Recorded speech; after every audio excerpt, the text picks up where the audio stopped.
गुरवे नमः। विष्णुपादाय कृष्णपृष्ठाय भूतले श्रीमते भक्तिवेदान्त स्वामिनिति नामिने। नमस्ते सारस्वती देवे गौरवाणी प्रचारिणे निर्विशेष शून्यवादी पाश्चात्य देशतारिणे। नमो महावदन्याय कृष्ण प्रेम प्रदायते कृष्णाय कृष्ण चैतन्य नाम्ने गौरतिशे नमः। हे कृष्णा करुणा सिंधु दीनबंधु जगत्पते गोपीश गोपिका कांत राधा कांत नमस्तुते। तप्त कांचन गौरांगे राधे वृंदावनेश्वरी वृषभानुसुते देवी प्रणमामि हरिप्रिये। वाञ्छा कल्पतरुभ्यश्च कृपा सिन्धुभ्य एव च पतितानां पावनेभ्यो वैष्णवेभ्यो नमो नमः। जय श्री कृष्ण चैतन्य प्रभु नित्यानंद श्री अद्वैत गदाधर शिवशादि गौरभक्त वृंद। हरे कृष्णा कृष्ण कृष्ण हरे हरे हरे राम राम राम हरे हरे। ओम नमो भगवते वासुदेवाय। ओम नमो भगवते वासुदेवाय। ओम नमो भगवते वासुदेवाय।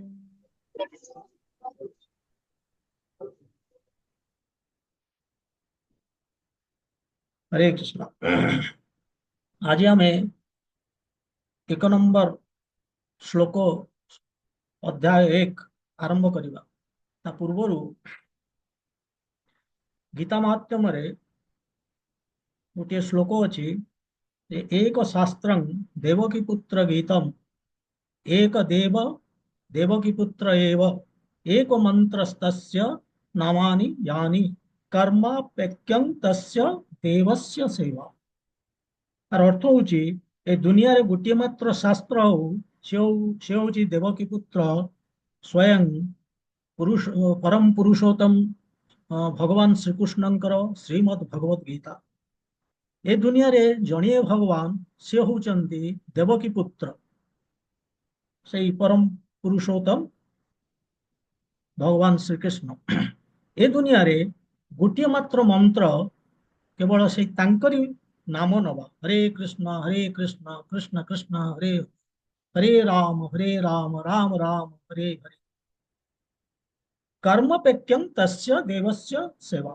माने ए दुनिया रे जो आमे कर्म करूचे बा आमे जो सेवा करूचे से गोटे मात्र कर्म बा सेवा सेटा होची भगवानଙ୍କର सेवा आउ किसी कर्म नाही। ये गीता माध्यमरे एटा कुआ जायछि।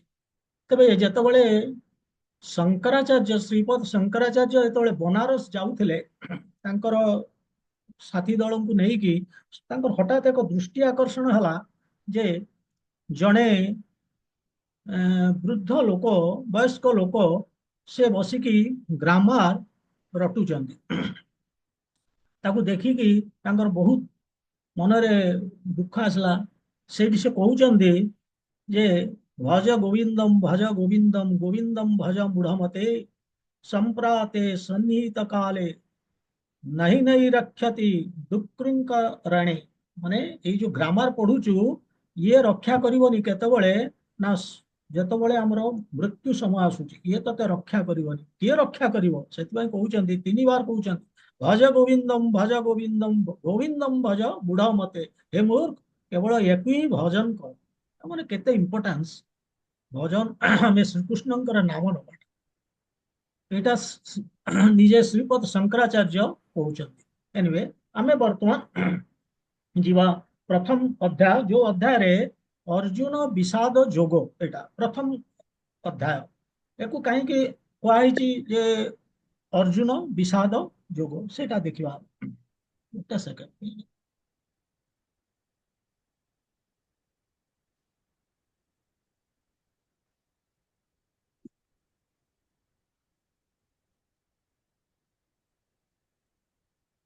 हाँ, अर्जुन ଯେତେବେଳେ ରଣଭୂମିରେ କୁରୁକ୍ଷେତ୍ରର ଯୁଦ୍ଧ ଭୂମିରେ ଅବସ୍ଥାନ କରୁଛନ୍ତି କୃଷ୍ଣଙ୍କ ସାଙ୍ଗରେ ରଥ ଉପରେ ସେ ଯେତେବେଳେ ଦେଖୁଛନ୍ତି ଯେ ତାଙ୍କ ସାମ୍ନାରେ ଦ୍ରୋଣ ତାଙ୍କର ଗୁରୁ ପିତାମହ ଭୀଷ୍ମ ଏବଂ ତାଙ୍କର ଭାଇମାନେ, ବନ୍ଧୁ, ସାଙ୍ଗ, ଏଇ ସବୁମାନେ ତାଙ୍କର ବହୁତ ଦୟା ଅନୁକମ୍ପା ଆସୁଛି। ଯଦିଓ ଏଇଟା ଗୋଟେ ତାଙ୍କର ମାନେ ନକାରାତ୍ମକ ଭାବ ପ୍ରବଣତା, ତଥାପି ଏଇ ଜିନିଷଟା, ଏଇ ଭାବ ପ୍ରବଣତାଟା ଗୋଟେ ଆଧାର ବନିଲା ଯେ କୃଷ୍ଣାଙ୍କୁ ମଜବୁର କଲା ସେଇ ଯୁଦ୍ଧ କ୍ଷେତ୍ରରେ ଧର୍ମ ଉପରେ ଦିବ୍ୟ ଜ୍ଞାନ ଦବା ପାଇଁ। ଏ ବିଷାଦ ଯୋଗ ଅର୍ଥ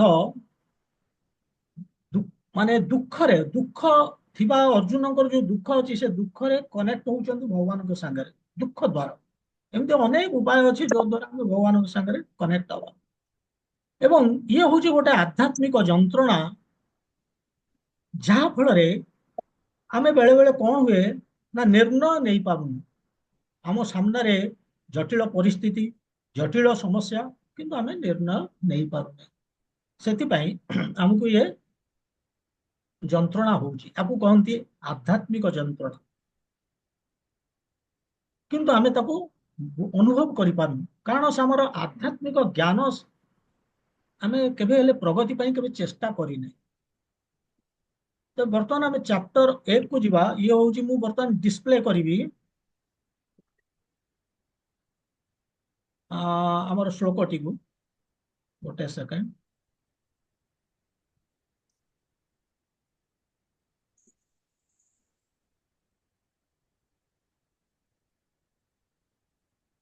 ସ୍କ୍ରିନ୍ ସେୟାର ହେଲା ତ?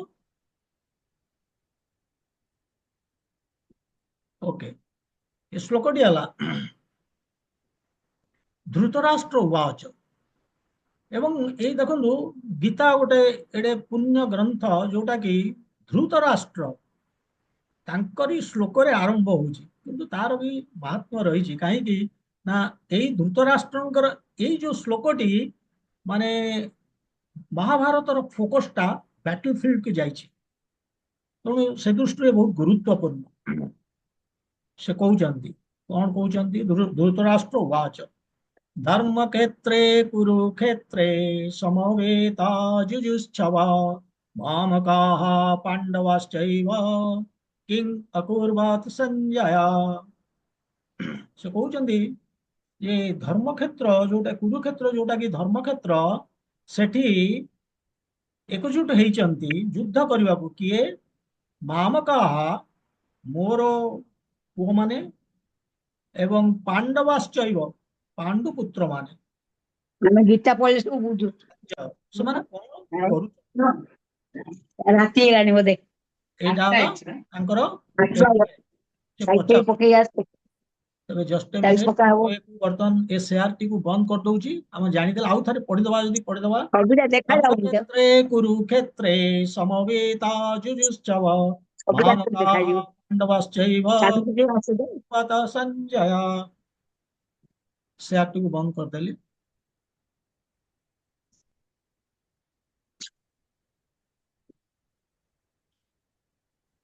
ତେବେ ଇଏ ଇଏ ଧୃତରାଷ୍ଟ୍ର ଇଏ ଯୋଉ ଏନକ୍ୱାରି କରୁଛନ୍ତି, ଇଏ ସଞ୍ଜୟକୁ ପଚାରୁଛନ୍ତି। କାହିଁକି ସଞ୍ଜୟକୁ ପଚାରୁଛନ୍ତି? କାରଣ ଯେତେବେଳେ ଭଗବତ ଗୀତା ଶ୍ରୀକୃଷ୍ଣ କହିବାକୁ ଯାଉଛନ୍ତି ଏବଂ ତାକୁ ବ୍ୟାସଦେବ ରେକର୍ଡ କରୁଛନ୍ତି, ସେ ଆସିକି ଧୃତରାଷ୍ଟ୍ରଙ୍କୁ ପଚାରିଥିଲେ ଯେ ଯଦି ଚାହିଁବେ ମୁଁ ଆପଣଙ୍କୁ ଦିବ୍ୟ ଚକ୍ଷୁ ଦେବି, ଆପଣ ଦେଖିପାରିବେ, ଶୁଣିପାରିବେ। ସିଏ କହିଲେ ମୋର ଦେଖିବା ଦରକାର ନାହିଁ, ଆଉ କଣ ହଉଛି ଯୁଦ୍ଧ କ୍ଷେତ୍ରରେ ଆପଣ ସଞ୍ଜୟକୁ ଦେଇଦିଅନ୍ତୁ ଦିବ୍ୟ ଚକ୍ଷୁ, ସିଏ ଦେଖିବେ, ମତେ ଜଣେଇବେ କଣ କଣ ହଉଛି। ତେଣୁ ବ୍ୟାସଦେବ ସଞ୍ଜୟକୁ ସେ ଦିବ୍ୟ ଚକ୍ଷୁ ଦେଇଥିଲେ, ସେଥିପାଇଁ ସେ ପଚାରୁଛନ୍ତି ସଞ୍ଜୟ। କିନ୍ତୁ ଏଠି ଦେଖନ୍ତୁ, ଏ ଲାଷ୍ଟଟାରେ ଆମେ ଆମେ ଯୋଉ ପଢିଲେ ଶ୍ଲୋକଟି, ଲାଷ୍ଟରେ କିଂ ଅକୁର୍ବତ ସଞ୍ଜୟ, ସେ ନିଜେ କହୁଛନ୍ତି କୁରୁକ୍ଷେତ୍ରରେ ସମବେତା ଯୁଯୁଶ୍ଚବ, ଯୁଦ୍ଧ କରିବାକୁ ଏକାଠି ହେଇଛନ୍ତି। କିଏ? ପାଣ୍ଡୁପୁତ୍ର ଏବଂ ମୋର ପୁତ୍ର ମାନେ। କଣ ସେମାନେ କଲେ ବୋଲିକି ଯୋଉ ପ୍ରଶ୍ନ କରୁଛନ୍ତି, ଏଟା ଗୋଟେ ଫନି କ୍ୱେଶ୍ଚିନ୍। ଯାଇଛନ୍ତି, ନିଶ୍ଚିତରେ ଯୋଉ ଉଦ୍ଦେଶ୍ୟରେ ଯାଇଛନ୍ତି ସେୟା ହିଁ କରିବେ। ଜଣେ ଲୋକ ହୋଟେଲ ଯାଉଛି ବୋଲେ ସେ ଖାଇବ, ଡକ୍ଟର ପାଖକୁ ଯାଉଛି ବୋଲେ ତାକୁ ରୋଗ ହେଇଛି। ତେଣୁ ଜିନିଷ ହଉଛି ଏଇଟା, ଯୁଦ୍ଧ କ୍ଷେତ୍ରକୁ ଯାଇଛନ୍ତି, ଯୁଦ୍ଧ କରିବାକୁ ଯାଇଛନ୍ତି, କିନ୍ତୁ ଏହାର ଗୋଟେ ଇଏ ତାତ୍ପର୍ଯ୍ୟ ଏହାର ଅଛି, ଗୁରୁତ୍ୱପୂର୍ଣ୍ଣ ଇଏ ଏଇ ଯୋଉ କିଙ୍ଗ ଅକୁର୍ବତ ସଞ୍ଜୟ କଣ କଲେ ବୋଲିକି ଯୋଉ ପଢୁଛନ୍ତି। ତେଣୁ ଆମେ ଦେଖିବା ଯେ ଏଥିରେ ତିନୋଟି ଜିନିଷ ଆମେ ଇମ୍ପୋର୍ଟାଣ୍ଟ, ଧର୍ମକ୍ଷେତ୍ରେ କୁରୁକ୍ଷେତ୍ରେ, ଇଏ ଗୋଟେ ଜିନିଷ ଆମେ ତାକୁ ଆନାଲିସିସ୍ କରିବା। ମାମକାହ ପାଣ୍ଡବାଶ୍ଚୈବ, ଇଏ ଗୋଟିଏ। କିଂ ଅକୁର୍ବତ ସଞ୍ଜୟ, କଣ କରୁଛନ୍ତି ବୋଲିକି ଯୋଉ ସଞ୍ଜୟକୁ ପଚାରୁଛ, ଇଏ ବି ଗୋଟେ ଜିନିଷ ଆମେ ଆଲୋଚନା କରିବା। ପ୍ରଥମ କଥା ହେଲା କୁରୁକ୍ଷେତ୍ରକୁ ଧର୍ମକ୍ଷେତ୍ର କାହିଁକି କୁହାଯାଇଛି? ଏଇଟା ଧର୍ମକ୍ଷେତ୍ର ଏଇଥିପାଇଁ କି ଯେ ଆମର ଯୋଉ ଦେବାଦେବୀ ଅତୀତରେ ତାଙ୍କର ଏଇଟା ପୂଜାସ୍ଥଳୀ ଥିଲା। ସେ ଏଇ କୁରୁକ୍ଷେତ୍ରରେ ଯିବା ଆସିବା କରୁଥିଲେ ଦେବତା ମାନେ, ଏବଂ ଏଠି ମୁନି ଋଷି ମାନେ ତପସ୍ୟା କରୁଥିଲେ। ତାଙ୍କର ମନ୍ତ୍ର ଧ୍ୱନିରେ ସେ ଜାଗା ପବିତ୍ର ହଉଥିଲା।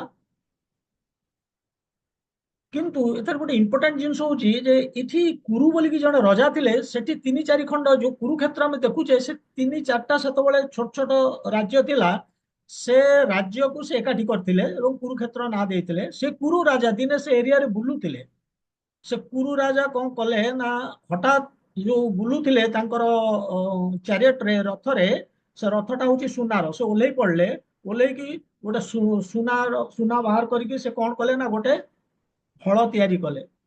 ମହାଦେବଙ୍କଠୁ ଆଣିଲେ ଷଣ୍ଢଟିଏ ଏବଂ ମଇଁଷି ଆଣିଲେ ଯମଙ୍କଠୁ, କରିକି ସେଠି ସେ ଫଳ କରୁଥିଲେ। ଏଇ ସମୟରେ ଇନ୍ଦ୍ର ସେ ବାଟେ ଯାଉଥିଲେ, ପଚାରିଲେ କଣ କରୁଛନ୍ତି ନା, ମୁଁ ଏଠି ଧର୍ମ ସ୍ଥାପନା କରୁଛି, 8ଟି ଧର୍ମ ସ୍ଥାପନ କରିବାକୁ ଚେଷ୍ଟା କରୁଛି, ସେଥିପାଇଁ ମୁଁ ଏଠି ଏ ଫିଲ୍ଡକୁ ଫଳ କରୁଛି, ତାର ମଞ୍ଜି ପୋତିବି। କଣ କଣ ଧର୍ମ ସେ କହୁଛନ୍ତି? ସତ୍ୟତା, ଯୋଗ, କ୍ଷମା, ପବିତ୍ରତା, ଦାନ, କ୍ଷମା, ତପସ୍ୟା, ଏଇ ସବୁ ଜିନିଷ ଗୁଡା, ସଂଯମତା, ଏଇ 8ଟି ମୁଁ ଏଇ ଧର୍ମ ପ୍ରତିଷ୍ଠା କରିବାକୁ ଚାହୁଁଛି। ତେବେ ସେ କହିଲେ, ହସିଲେ, କହିଲେ ହଉ ଠିକ ଅଛି, କଣ ବର ମାଗୁଛ ମାଗ। ସେ କହିଲେ ଯେ ଏଇ ବର ଦିଅନ୍ତୁ ଯେ ଏଇ ଭୂମିରେ ଯିଏ ମରିବ ସେ ସ୍ୱର୍ଗକୁ ଯିବ। ସେ ତଥାସ୍ତୁ କହିକି ଚାଲିଗଲେ। କିନ୍ତୁ ଉପରେ ଦେବତା ଯୋଉମାନେ ଅଛନ୍ତି ସେମାନଙ୍କ ମଧ୍ୟ ଭାଳେନି ପଡିଲା ଯେ ଇଏ କି କଥା, କିଛି ତପସ୍ୟା ନାହିଁ, ଯଜ୍ଞ ନାହିଁ, କିଛି ନାହିଁ, ଏମିତି ଚୁଛାଟା ଜଣେ ମରିଗଲା ସେଠି ସେ ପଳେଇ ଆସିବ ସ୍ୱର୍ଗକୁ, ଇଏ କେମିତି ହବ? ତଥାପି ଗୋଟେ କମ୍ପ୍ରମାଇଜ କଲେ ଇନ୍ଦ୍ର, ଯେ ନାଇଁ ଠିକ ଅଛି, ଏଠି ଯିଏ ଯୁଦ୍ଧ କରିକି ମରିବ ସିଏ ପଳେଇ ଆସିବ ଉପରକୁ, ସ୍ୱର୍ଗକୁ ଚାଲି ଆସିବ। ତେଣୁ ଇଏ ଗୋଟେ କିମ୍ବଦନ୍ତୀ ଏମିତି ରହିଛି। କୁରୁ ରାଜା ଥିଲେ ଏବଂ ଏଇଭଳିଆ ଗୋଟେ ରହିଛି କଥା। ସେଥିପାଇଁ ଇଏ ବି ଗୋଟେ ପୁଣ୍ୟ ଭୂମି। ଆଉ ଗୋଟେ ହଉଛି ବୃତ୍ରାସୁର ବୋଲିକି ଜଣେ ଅସୁର ଥିଲେ। ସେ ଚିତ୍ରକେତୁ ମହାରାଜ ଅଭିଶାପ ପାଇକି ବୃତ୍ରାସୁର ହେଇଥିଲେ ଏବଂ ସେ କଣ କଲେ, ସେ ଦେବତା ମାନଙ୍କୁ ବେଶୀ ଇଏ କରୁଥିଲେ, ଅତ୍ୟାଚାର କରୁଥିଲେ। ଦେବତା ମାନେ ବ୍ରହ୍ମାଙ୍କ ପାଖକୁ ଗଲେ, ବ୍ରହ୍ମା ବିଷ୍ଣୁଙ୍କ ପାଖକୁ ଗଲେ। ବିଷ୍ଣୁ କହିଲେ ଠିକ ଅଛି, ସେ ବୃତ୍ରାସୁର ମରିବ, କିନ୍ତୁ କେମିତି ମରିବ ନା, ଦଧିଚି ବୋଲିକି ଜଣେ ଋଷି ଅଛନ୍ତି, ଯଦି ସେ ତାଙ୍କର ହାଡ ଦେଇଦେବେ, ଯୋଉ ହାଡରେ ଆପଣ ତିଆରି କରିବେ ଗୋଟେ ଅସ୍ତ୍ର, ସେଇ ଅସ୍ତ୍ରରେ ବୃତ୍ରାସୁର ମରିଯିବ। ତେଣୁ ସେମାନେ ଦଧିଜୀଙ୍କ ପାଖକୁ ଆସିଛନ୍ତି ଏବଂ ରିକ୍ୱେଷ୍ଟ କରିଛନ୍ତି। ଫାଇନାଲି ଦଧିଜୀ ବି ରାଜି ହେଇଯାଇଛନ୍ତି, କାରଣ ଜାଣିଛନ୍ତି ଏ ବିଷ୍ଣୁଙ୍କ ପ୍ଲାନ୍। ତେଣୁ ଏ ପ୍ଲାନରେ ରାଜି ହେଇଗଲେ। ତାଙ୍କର ତ ଅଲ୍ଟିମେଟଲି ସାଟିସ୍ଫାଇ, ବିଷ୍ଣୁ ହଉଛି ଅଲ୍ଟିମେଟ ଗୋଲ, ମାନେ ଭଗବାନଙ୍କୁ ସନ୍ତୋଷ କରିବା ସେ ହଉଛି ଆମର ଜୀବନର ଲକ୍ଷ୍ୟ। ତେଣୁ ସେ ଦେଖିଲେ ଏଥିରେ କିଛି ନାହିଁ, ଏଠି ତ ବିଷ୍ଣୁଙ୍କ ପ୍ଲାନ୍ ସେ ଜାଣିପାରିଲେ। ତେଣୁ ସେ ଦେଇଦେଲେ ଏବଂ ସେଥିପାଇଁ ଏଇଠି ଦେଇଥିଲେ, ସିଏ ଏଇ କୁରୁକ୍ଷେତ୍ର ଭୂମିରେ ସେ ଦେଇଥିଲେ ଇନ୍ଦ୍ରଙ୍କୁ ସେଇ ତାଙ୍କର ହାଡଟି, ଯୋଉଥିରେ ତାଙ୍କର ସେଇ ଅସ୍ତ୍ରଟି ତିଆରି ହେଇଥିଲା। ଇଏ ମଧ୍ୟ ହଉଛି ପରାଶର ମୁନିଙ୍କର ଆଶ୍ରମ। ଏବଂ ଯୋଉ ବ୍ୟାସଦେବ ଯିଏ ଲେଖିଛନ୍ତି ବେଦ, ଉପନିଷଦ, ପୁରାଣ, ବ୍ରହ୍ମସୂତ୍ର, ସବୁ ଭାଗବତମ, ସେ ମଧ୍ୟ ଏଇଠି ତାଙ୍କର ଏଇଟା ଆଶ୍ରମ। ପରଶୁରାମ 21 ଥର ସେ କ୍ଷତ୍ରିୟ ମାନଙ୍କୁ ସମାପ୍ତ କରିଥିଲେ ଯୁଦ୍ଧ କରିକି, ଏବଂ ଏଇଠି ଆସିକି ସେ ପ୍ରାୟଶ୍ଚିତ କରିଥିଲେ। ଏଥିପାଇଁ ଏଇ ପୁଣ୍ୟଭୂମି। କିନ୍ତୁ ସବୁଠୁ ଇମ୍ପୋର୍ଟାଣ୍ଟ ଏଠି ଯୁଦ୍ଧ ହେବାକୁ ଯାଉଛି ଧର୍ମର ପିତା ସେ ହଉଛନ୍ତି କିଏ? ସ୍ୱୟଂ ପରମ ପୁରୁଷୋତ୍ତମ ଭଗବାନ ଶ୍ରୀକୃଷ୍ଣ ସେ ଉପସ୍ଥିତ ଅଛନ୍ତି ଏବଂ ସିଏ ଭଗବତ ଗୀତା ଭଳିଆ ଦିବ୍ୟ ଗ୍ରନ୍ଥ ଆମକୁ ଯୋଉଟା ଆଜି ମିଳିଛି ସେ ଜ୍ଞାନ ସେ ସେଇଠି ଦବାକୁ ଯାଉଛନ୍ତି। ତ ଯୋଉଠି କୃଷ୍ଣ ରହିବେ ସେ ତ ଅଟୋମେଟିକାଲି ସେଟା ଧର୍ମକ୍ଷେତ୍ର ହବ। ତେଣୁ ଇଏ ଏଇ ଦୃଷ୍ଟିରୁ ଆମେ ଦେଖିଲେ ଯେ ଇଏ ଧର୍ମ କ୍ଷେତ୍ର ଏବଂ ଏ ଯୁଦ୍ଧ ଆରମ୍ଭ ହେଇଥିଲା କୋଉ ଦିନ ନା ମୋକ୍ଷଦା ଏକାଦଶୀ ଗୋଟେ ଅଛି। ମୋକ୍ଷଦା ଯୋଉ ଏକାଦଶୀ କଲେ ଆପଣଙ୍କୁ ମୁକ୍ତି ମିଳିବ, ମୋକ୍ଷଦା ଏକାଦଶୀ ସେଇଦିନ ଯୁଦ୍ଧ ହେଇଥିଲା। ଏବଂ ଜ୍ୟୋତିଷର ବୋଲିକି ଗୋଟେ ଜାଗା ଅଛି ଯୋଉ ଜାଗାରେ କୃଷ୍ଣଙ୍କ ରଥ, ଅର୍ଜୁନ ଆଉ କୃଷ୍ଣଙ୍କ ରଥ ସେଇ ଗଛ ମୂଳେ ଏବେ ବି ଅଛି ସେ ଜ୍ୟୋତିଷର ଏବଂ ସେଠି ବି ସେ ବରଗଛ ଅଛି।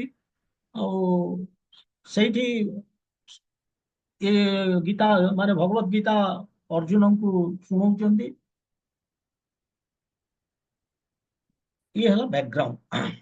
ବର୍ତ୍ତମାନ ଆମେ ଫେରିବା, ଇଏ ହେଲା ଧର୍ମକ୍ଷେତ୍ର ଆମେ ବୁଝିଲେ କାହିଁକି କୁରୁକ୍ଷେତ୍ର ଧର୍ମକ୍ଷେତ୍ର। ବର୍ତ୍ତମାନ ଆମେ ଫେରିବା ଯୋଉ ପ୍ରଶ୍ନଟି ପଚାରୁଛନ୍ତି କିଙ୍ଗ ଅକୁର୍ବାତ ସଞ୍ଜୟ କଣ କଲେ, କିଏ ପାଣ୍ଡବ ପୁତ୍ର ମାନେ ଏବଂ କୌରବ ପୁତ୍ର ମାନେ ସେଠି କଣ କଲେ। ଇଏ ଯଦିଓ ଫନି କ୍ୱେଶ୍ଚିନ୍ କିନ୍ତୁ ଏଠାରେ ଗୁରୁତ୍ୱ ରହିଛି। ଦେଖିବା କାହିଁକି ନା ଧୃତରାଷ୍ଟ୍ର ତାଙ୍କର ଗୋଟେ ଷ୍ଟ୍ରଙ୍ଗ ଡିଜାୟାର ଥିଲା। ସେ ଷ୍ଟ୍ରଙ୍ଗ ଡିଜାୟାର କଣ? ସେ ଚାହୁଁଥିଲେ ତାଙ୍କ ପୁଅମାନେ ଯୁଦ୍ଧ ଜିତନ୍ତୁ ଏବଂ ଏଇ ଯୋଉ ରାଜ୍ୟଟା ସେ ହାସଲ କରନ୍ତୁ। ସେ ଚାହୁଁନଥିଲେ ପାଣ୍ଡବ ମାନେ ଜିତିକି ହାସଲ କରିବେ, ରଜା ହେବେ, ସେ ଚାହୁଁନଥିଲେ। ଏଇଟା ଗୋଟେ ଷ୍ଟ୍ରଙ୍ଗ ଡିଜାୟାର, ଲଷ୍ଟ, ଆକୁ କହନ୍ତି ଲଷ୍ଟ କାମନା। ମାନେ ଯଦି ଲଷ୍ଟ ଏଇଥିପାଇଁ କି ଯଦି ଏ ଡିଜାୟାରଟି ଫୁଲଫିଲ ନ ହେଲା ତାହେଲେ ସେ ପାଗଳା ହେଇଯିବ। ତେଣୁ ଏଇଭଳିଆ ତାଙ୍କର ଷ୍ଟ୍ରଙ୍ଗ ଡିଜାୟାର ଥିଲା। ଇଏ ହେଲା ପ୍ରଥମ। କିନ୍ତୁ ଦ୍ୱିତୀୟ ଜିନିଷ ହଉଛି ତାଙ୍କ ମାଇଣ୍ଡରେ ଯୋଉ ଜିନିଷ ଚାଲୁଥିଲା ସେ ତିନୋଟି ଜିନିଷ। ପ୍ରଥମ ହଉଛି ଯେ ସେ ସନ୍ଦେହୀ ଥିଲେ। କଣ ସନ୍ଦେହୀ ଥିଲେ? ମାନେ କୋଉ ବିଷୟରେ ସନ୍ଦେହୀ? ଯେ ତାଙ୍କର ପୁଅ ମାନଙ୍କର ବିଜୟ, ଯେ ସେମାନେ ବିଜୟ ଲାଭ କରିବେ, ଏଇଟା ତାଙ୍କର ସନ୍ଦେହ ଥିଲା। କାରଣ ସେ ନିଜେ କହୁଛନ୍ତି ଏଇଟା ଧର୍ମକ୍ଷେତ୍ର, ଏ କୁରୁକ୍ଷେତ୍ରଟା। ଯଦି ଏଇଟା ଧର୍ମକ୍ଷେତ୍ର ତାହେଲେ ଧାର୍ମିକ ମାନେ କୋଉମାନେ ଧାର୍ମିକ? ପାଣ୍ଡବ ମାନେ। କୌରବ ମାନେ ଅଧର୍ମୀ। ତେଣୁ କୁରୁକ୍ଷେତ୍ରଟା ପାଣ୍ଡବ ମାନଙ୍କ ପାଇଁ ହୋମ ଗ୍ରାଉଣ୍ଡ, ଏଟା ଫେଭରେବଲ। ଏ ଡାଉଟ ହଉଥିଲା ଯେ ବୋଧହୁଏ ଏଇଟା ତାଙ୍କୁ ଫେଭରେବଲ ହେଇଯିବ ଏବଂ ସେମାନେ ଜିତି ଯାଇପାରନ୍ତି, ତାଙ୍କର ଷ୍ଟ୍ରେଂଥ ଅଧିକା ହେଇଯିବ, ଶକ୍ତି ଅଧିକା ହବ ଏବଂ ସେ ଜିତି ଯାଇପାରନ୍ତି। ଏ ଡାଉଟ ତାଙ୍କର ଆସୁଥିଲା। ସେଥିପାଇଁ ସେ କହୁଛନ୍ତି କିଙ୍ଗ ଅକୁର୍ବତ, ମାନେ ତାଙ୍କ ମନରେ ଚାଲିଛି। ତାପରେ ସେ ଦ୍ୱିତୀୟ ଆଉ ଗୋଟେ ଜିନିଷ ହଉଛି ସେ ଫିୟରଫୁଲ ଥିଲେ, ଭୟଭୀତ ଥିଲେ। କୋଉ ବିଷୟରେ? ଯେ ତାଙ୍କର ପୁଅମାନେ କମ୍ପ୍ରମାଇଜ କରିଦେଇ ପାରନ୍ତି। ଯୋଉ ଶତ୍ରୁତା ରହିଛି ତାଙ୍କ ଭିତରେ ସେ ସେଟାକୁ ଡମ୍ପ କରିଦେବେ, ତଳକୁ ପକେଇଦେବେ। ସେ କହିବେ ଯେ ପାଣ୍ଡବ ମାନଙ୍କୁ ଠିକ ଅଛି ତମେ ରାଜ୍ୟ ନେଇଯା, ଆମର ଦରକାର ନାହିଁ, ଆମେ ପଳଉଛୁ। କାହିଁକି ସେ କଥା ଭାବୁଛନ୍ତି? କାରଣ ଏଇଟା ହଉଛି ଧର୍ମକ୍ଷେତ୍ର। ତେଣୁ ଏ ଧର୍ମକ୍ଷେତ୍ର ମଧ୍ୟ ସେ ଭାବୁଛନ୍ତି ତାଙ୍କ ପୁଅଙ୍କୁ ମଧ୍ୟ ପ୍ରଭାବ ପକେଇ ପାରେ, ପୁଅଙ୍କ ଉପରେ ପ୍ରଭାବ ପକେଇବ, ଏଇଟା ସେ ଭାବୁଛନ୍ତି। ଯଦି ପ୍ରଭାବ ପକେଇଲା ତାହେଲେ ତାଙ୍କ ପୁଅ ମାନେ ଅଧର୍ମୀ, କିନ୍ତୁ ପ୍ରଭାବ ପକେଇଲେ ସେ ଧାର୍ମିକ ହେଇଯିବେ, ରାଜ୍ୟ ଛାଡିଦେବେ, ପଳେଇବେ, ଯୋଉଟା କି ସେ ଜମା ଚାହୁଁନଥିଲେ। ଜଷ୍ଟ ସେକେଣ୍ଡ, ଗୋଟେ କଣ ଡିଷ୍ଟର୍ବାନ୍ସ ହଉଛି। ହଁ, ତେଣୁ ଏଇଟା ସେ ଜମା ଚାହୁଁନଥିଲେ।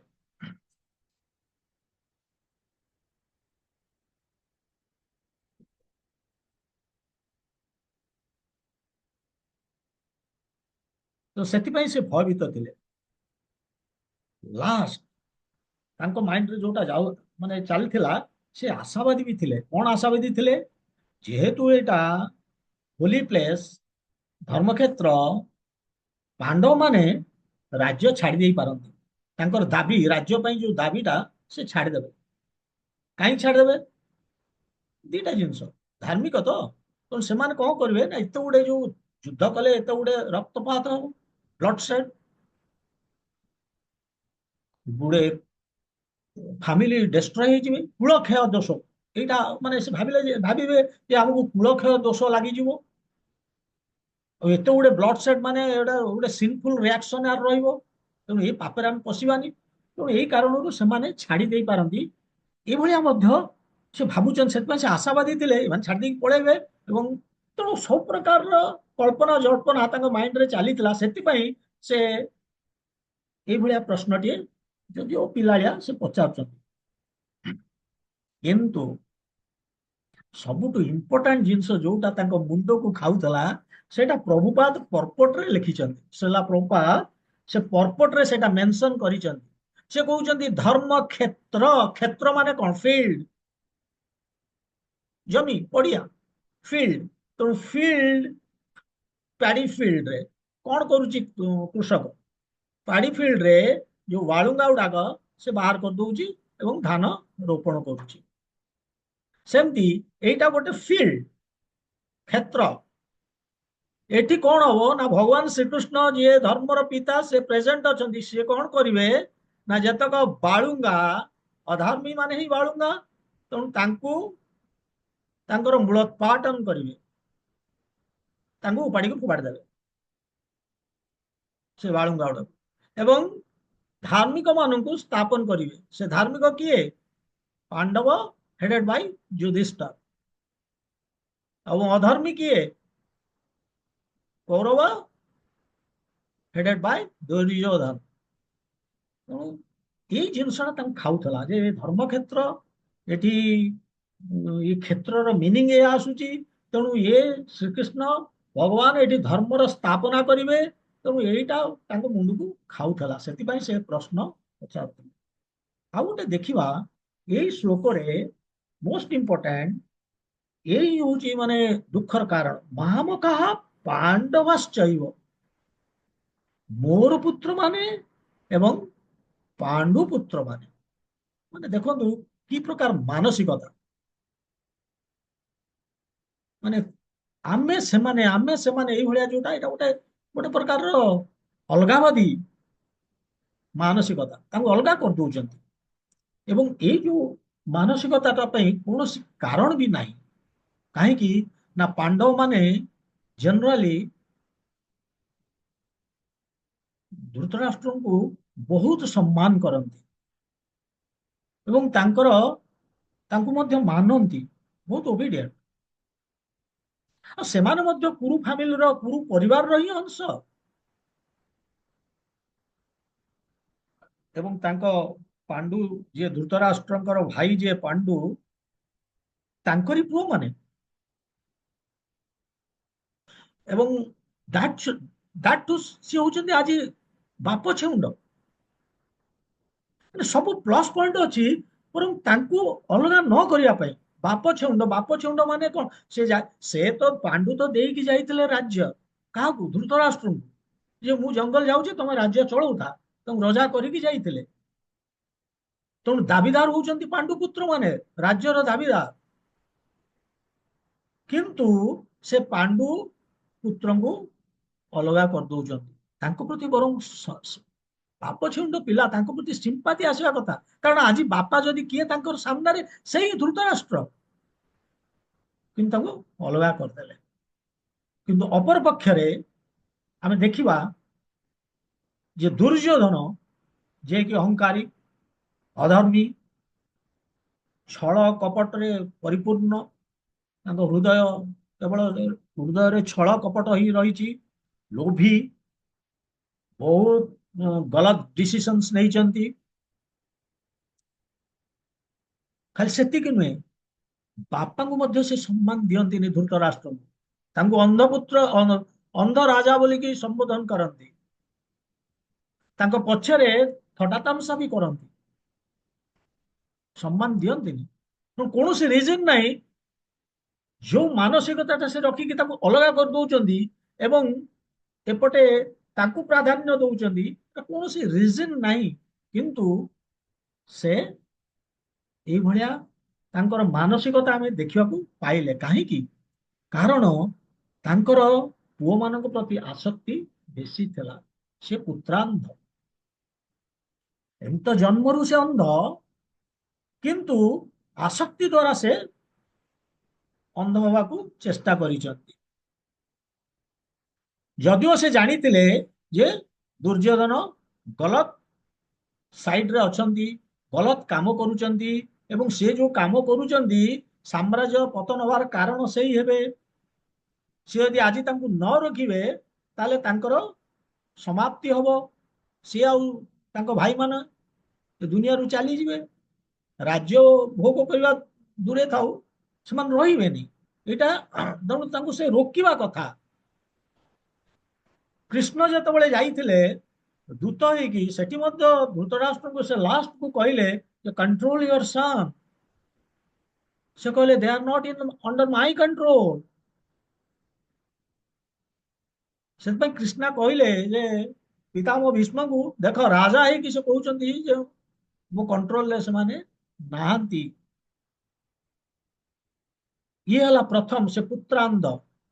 ଦ୍ୱିତୀୟ, ରାଜ୍ୟ ପ୍ରତି ମୋହ ତାଙ୍କର ଥିଲା। ସେ ମଧ୍ୟ ଆଟାଚ ଟୁ, ଦ୍ରୁତ ଶବ୍ଦର ଅର୍ଥ ହଉଛି ଆଟାଚ, ଆସକ୍ତି ଯାହାର ଅଛି। କାହା ପ୍ରତି? ରାଷ୍ଟ୍ର ପ୍ରତି। ସେଥିପାଇଁ ତାଙ୍କ ନାଁ ଧୃତରାଷ୍ଟ୍ର। ତେଣୁ ସେ ଆଟାଚ ଥିଲେ, କିଙ୍ଗଡମ, ତାଙ୍କର ଆସକ୍ତି ଥିଲା ରାଜ୍ୟ ପ୍ରତି। ତେଣୁ ଏଇଭଳି ଆସକ୍ତି ଦ୍ୱାରା ଅନ୍ଧ ସେ ଥିଲେ। ଅର୍ଜୁନ ବି ବ୍ୟାଟଲ ଫିଲ୍ଡରେ ସେଇଭଳି ଗୋଟେ ପ୍ରକାରର ଅନ୍ଧ ହେଇଗଲେ। କମ୍ପାସନ ଯେତେବେଳେ ତାଙ୍କର ଆସିଲା, ଦୟା, ଯେ ଏମାନଙ୍କୁ କେମିତି ମାରିବି, ସେ ବି ବ୍ଲାଇଣ୍ଡେଡ, କିନ୍ତୁ ସେ ଅନ୍ଧ ହେଲେ ମଧ୍ୟ ତାଙ୍କର ଅନ୍ଧତ୍ୱ ଚାଲିଗଲା ଯେତେବେଳେ ଭଗବାନଙ୍କର ଦିବ୍ୟ ଜ୍ଞାନ ସେ ଗ୍ରହଣ କଲେ, ଶୁଣିଲେ। ଧୃତରାଷ୍ଟ୍ର ବି ଶୁଣିଲେ, କିନ୍ତୁ ତାଙ୍କର ହେଲା ନାହିଁ। କେମିତି ହବ? ଅନ୍ଧତ୍ୱ ତାଙ୍କୁ ଜାବୁଡିକି ଧରି ନଥିଲା, ସେ ଅନ୍ଧତ୍ୱକୁ ଜାବୁଡିକି ଧରିଥିଲେ। ଏଇ ତ ଡିଫରେନ୍ସ। ତେଣୁ ସେଥିପାଇଁ ଏଇଭଳିଆ ତାଙ୍କର ଅଲଗାବାଦୀ ମେଣ୍ଟାଲିଟି, ଆଟିଚ୍ୟୁଡ ଯୋଉଟା, ଏଇ ତାର କାରଣ ହଉଛି ତାଙ୍କର ତାଙ୍କ ପୁଅମାନଙ୍କ ପ୍ରତି ଆସକ୍ତି ଏବଂ ରାଜ୍ୟ ପ୍ରତି ଆସକ୍ତି।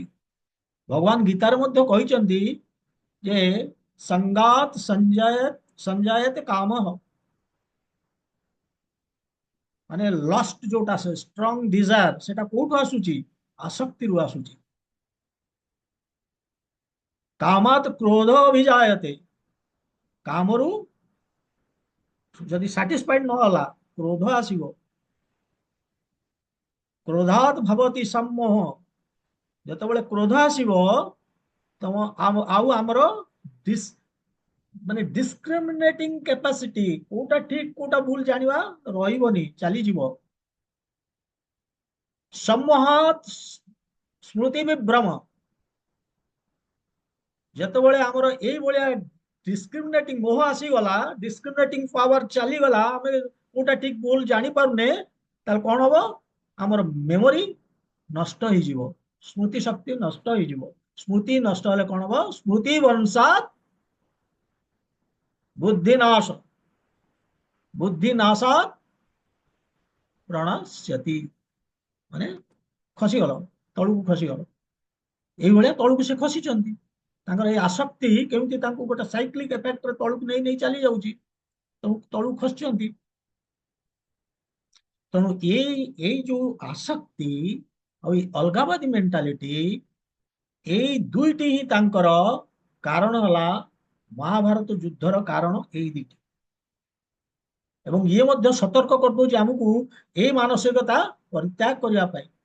ତା ନହେଲେ ଗୀତାର ଯୋଉ ଦିବ୍ୟ ଜ୍ଞାନ ଯୋଉ, ତାକୁ ଆମେ ଠିକରେ ଗ୍ରହଣ କରିପାରିବାନି।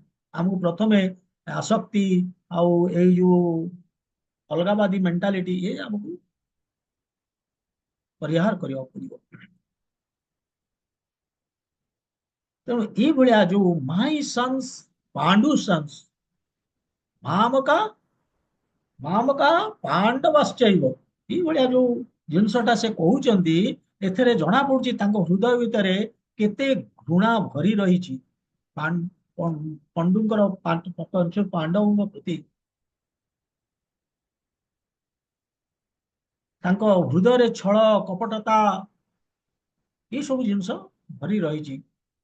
ନାଚୁରାଲି ଯାହାର ହୃଦୟରେ ଏଇଭଳିଆ ଛଳ କପଟ ଜିନିଷ ରହିଛି, ସେ ତ ଭୟଭୀତ ହବ ହିଁ ହବ। ତା ଜୀବନରେ ଶାନ୍ତି ମିଳିବନି, ସେ କେବେ ହେଲେ ଖୁସି ରହିପାରିବନି, ସେ ଭଗବାନଙ୍କୁ କେବେ ହେଲେ ବି ଖୁସି କରିପାରିବନି, ଯୋଉଟା କି ଅଲ୍ଟିମେଟ ଗୋଲ ଆମ ଜୀବନରେ। ତେଣୁ କଣ ଦରକାର ଆମକୁ? ସେଇ ସିମ୍ପ୍ଲିସିଟିଟା, ଯୋଉ ସିମ୍ପ୍ଲିସିଟିଟା ରହିଲେ ଆମେ ଭଗବାନଙ୍କ ପାଖରେ ପହଞ୍ଚି ପାରିବା, ସେଇ ସରଳତାଟା, ସେଗୁଟାକ ଆମର ରହିବା ଦରକାର। ଏଇଟାର ଆବସେଣ୍ଟ ଧୃତରାଷ୍ଟ୍ରଙ୍କ ପାଖରେ। ଯଦି ଏ ସରଳତାଟା ଆମେ ରଖିବାକୁ ଚାହିଁବା, ଇଏ ଅଛି ଆମ ଭିତରେ ଅଛି, କିନ୍ତୁ ଇଏ ଘୋଡେଇ ହେଇକି ରହିଛି। ଏଇ ଯୋଉ ଛଳ କପଟ ଇଏ ଘୋଡେଇ ଦେଇଛି ତାକୁ। ଏ ଛଳ କପଟ ଆସକ୍ତି, ଆକୁ ବାହାର କରିବାକୁ ପଡିବ। ଏଟା କେମିତି ବାହାରିବ? ଗୋଟିଏ ଉପାୟ, ତା ନହେଲେ ଆମେ ଜୀବନରେ ପ୍ରୋଗ୍ରେସ କରିପାରିବାନି, ଆମ ଜୀବନ ମଙ୍ଗଳ ହେଇପାରିବନି, ମଙ୍ଗଳମୟ ହେଇପାରିବନି, ଆମେ କେବେ ହେଲେ ଭଗବାନଙ୍କର ନଜଦିକ ଆସିପାରିବାନି। ତେଣୁ ଏହାକୁ ଦୂର କରିବାକୁ ହେଲେ ଗୋଟିଏ ମାତ୍ର ଉପାୟ, ସିଏ ହଉଛି ଭଗବାନଙ୍କର ନାମ ନବା। ହରେ କୃଷ୍ଣ କୃଷ୍ଣ କୃଷ୍ଣ ହରେ ହରେ, ହରେ ରାମ ରାମ ରାମ ହରେ ହରେ। ଏ ମନ୍ତ୍ରର ବହୁତ ପ୍ରଭାବ ରହିଛି।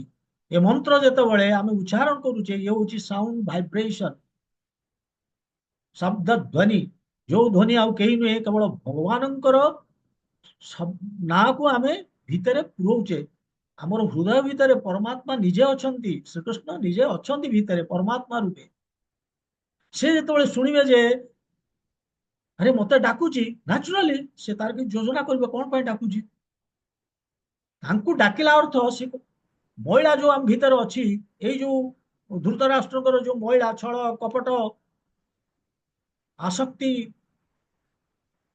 ଅଲଗାବାଦୀ ମାନସିକତା, ଏଇ ଯୋଉ ଜିନିଷ ଗୁଡାକ ଭରି ରହିଛି, ତାକୁ ସିଏ ଦୂର କରି, ତାଙ୍କୁ ଡାକିଲା ମାନେ ସେ ଅଟୋମେଟିକାଲି କ୍ଲିନସିଂ ଆରମ୍ଭ ହବ ଆମର ହୃଦୟରେ।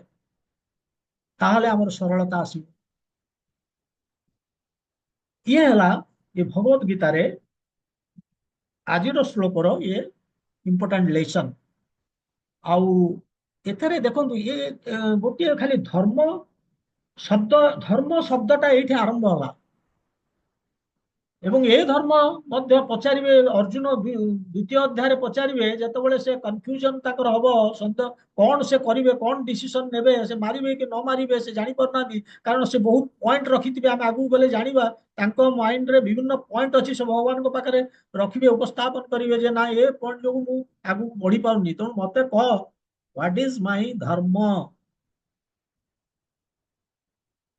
ଭଗବାନଙ୍କର କନକ୍ଲୁଡିଂ ଇନଷ୍ଟ୍ରକ୍ସନ, ସେଥିରେ ମଧ୍ୟ ଆମେ ଧର୍ମ ଦେଖିବା।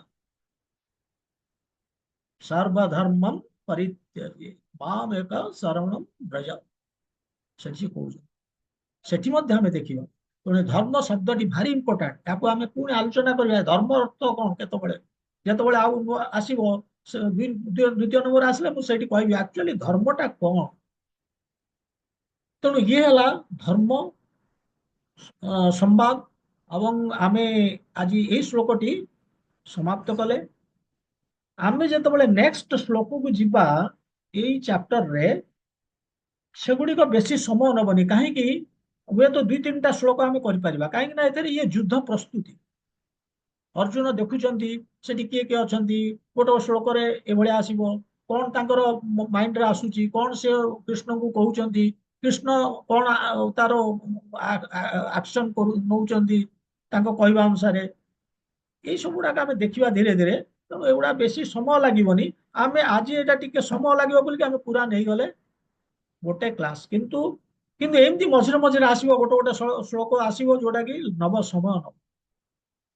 ଏବଂ ଏଇଠି ଏଇଠି ଆମେ ନେକ୍ସଟରେ 2-4ଟା ଶ୍ଲୋକ ଆମେ ନେଇପାରିବା। ହରେ କୃଷ୍ଣ। ଯଦି କିଛି ସନ୍ଦେହ ରହୁଥିବ ତାକୁ ମାଇଣ୍ଡରେ ଆପଣ ରଖିବେ, ମତେ ନେକ୍ସଟ କ୍ଲାସରେ ଆପଣ ପଚାରି ପାରିବେ, ବା ମୁଁ କହୁଛି ମୋର ଗ୍ରୁପରେ ମଧ୍ୟ ତାକୁ ଇଣ୍ଡିକେଟ କରିପାରିବେ ଯେ ଏଇଟା କଣ, ଏଇ ଡାଉଟଟା ପଚାରି ପାରିବେ, କାରଣ ଡାଉଟ୍ ରଖିକି ଆମେ ଆଗକୁ ବଢି ପାରିବାନି ନା। ହରେ କୃଷ୍ଣ, ଆମେ ଏଇଠି ଆଜି ସମାପ୍ତି କରିବା, ଟାଇମ ହେଇଯାଇଛି। ଆପଣମାନେ ଆସୁଛନ୍ତି ଏବଂ ଏ କ୍ଲାସରେ ବସି ଶୁଣୁଛନ୍ତି, ଶୁଣିବାଟା ଗୋଟେ ଆକ୍ଚୁଆଲି ଇଏ ବି ଗୋଟେ ପ୍ରକାରର କ୍ଲିନସିଂ, ଆମ ଭିତର ଯୋଉ ମଇଳା ତାକୁ ସଫା କରିବ ଇଏ। ଏବଂ ସ୍ପିରିଚୁଆଲ ପ୍ରୋଗ୍ରେସ, ଯୋଉ ଆଧ୍ୟାତ୍ମିକ ପ୍ରଗତି ପାଇଁ ଇଏ ହଉଛି ପ୍ରଥମ ଷ୍ଟେପ। ସେଇଟା କରୁଛନ୍ତି ଆପଣ, ଏଟା ବଡ ଜିନିଷ। ଆଉ ଆଜି ଏଇଠି ଆମେ ରଖିବା। ग्रंथराज श्रीमद् भगवत गीता की जय। श्रीला प्रभुपाद की जय।